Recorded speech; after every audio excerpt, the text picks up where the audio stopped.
नमस्कार दोस्तों, घर की चौखट से लेकर बिहार की सत्ता तक पहली महिला मुख्यमंत्री राबड़ी देवी बनी।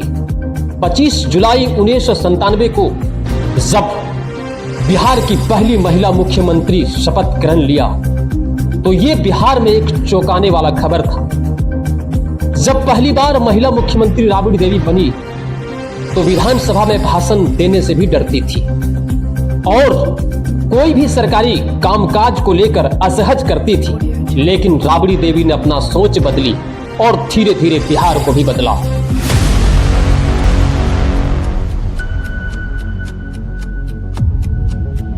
अथी 25 जुलाई 1997 को जब राबड़ी देवी ने बिहार की पहली महिला मुख्यमंत्री के रूप में शपथ ली तो यह फैसला सभी के लिए चौंकाने वाला था। राजनीतिक से दूर एक साधारण गृहिणी अचानक सत्ता के शिखर पर पहुंच गई। लालू प्रसाद यादव के जेल जाने की स्थिति में लिए गए इस फैसले को भारतीय राजनीतिक में एक नई मिसाल कायम की। बिहार की राजनीतिक में 25 जुलाई 1997 एक ऐतिहासिक तारीख के रूप में दर्ज है।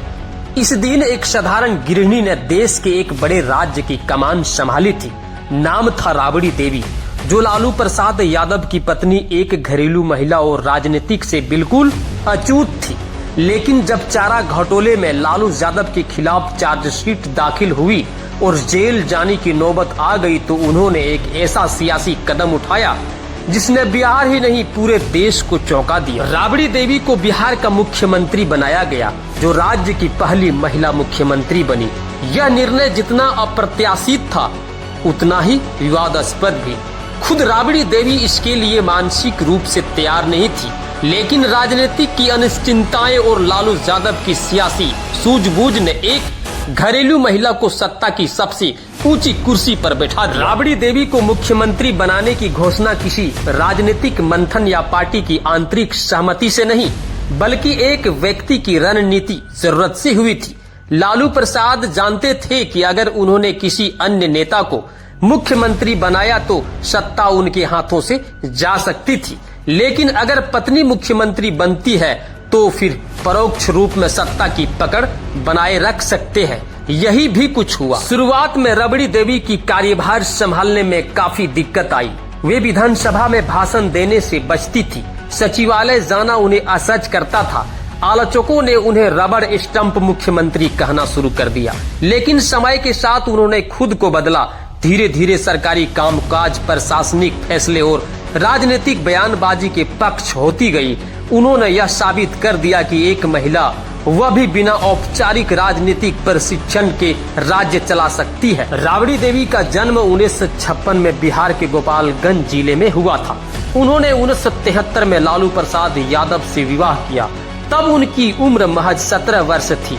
7 बेटियों और 2 बेटों की मां राबड़ी देवी ने कभी तक सोचा नहीं था कि एक दिन राजनीतिक ऊंचाइयों तक हम पहुंचेंगे। 1997 में जब लालू प्रसाद को मुख्यमंत्री पद से इस्तीफा देना पड़ा तो पार्टी के कई वरिष्ठ नेताओं को यह उम्मीद नहीं थी कि राबड़ी देवी को चुना जाएगा। लेकिन लालू ने यह दांव खेला और अपने सबसे विश्वसनीय व्यक्ति को मुख्यमंत्री की कुर्सी सौंप दी।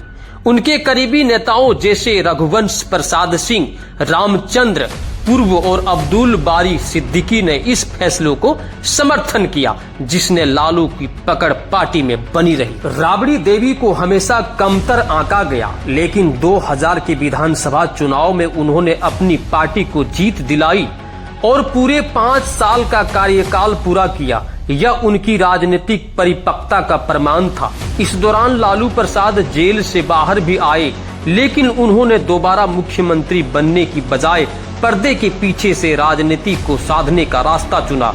वह किंग मेकर से किंग मेकर बन गए। राबड़ी देवी ने कई बार विवादित बयान भी दिए, लेकिन उनकी सार्वजनिक छवि आमतौर पर शालीन और जमीन से जुड़ी रही। वे सदन में बहस करती, मीडिया से दूर टूक बात करती है और बिहार की राजनीति में अब अपनी जगह बना चुकी है। 2014 में उन्होंने सारण लोकसभा सीट से चुनाव लड़ा, लेकिन हार गई।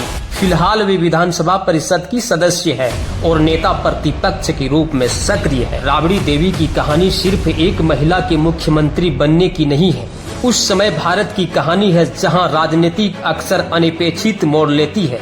एक महिला जो कभी सार्वजनिक मंच में बोलने से हिचकिचाती थी, आज सदन विपक्ष का नेतृत्व करती है। एक समय था जब लोग उन्हें लालू की कठपुतली कहते थे, लेकिन जब वह खुद एक सशक्त राजनीतिक चेहरा बन चुकी है। राबड़ी देवी की राजनीतिक की शैली भले ही पारंपरिक और सरल हो, लेकिन उस समय पर अपने विरोधियों को सधे हुए जवाब देती रही। यही वो वजह है कि आज भी बिहार की सियासी धारा में उसका नाम मजबूती से बना हुआ है।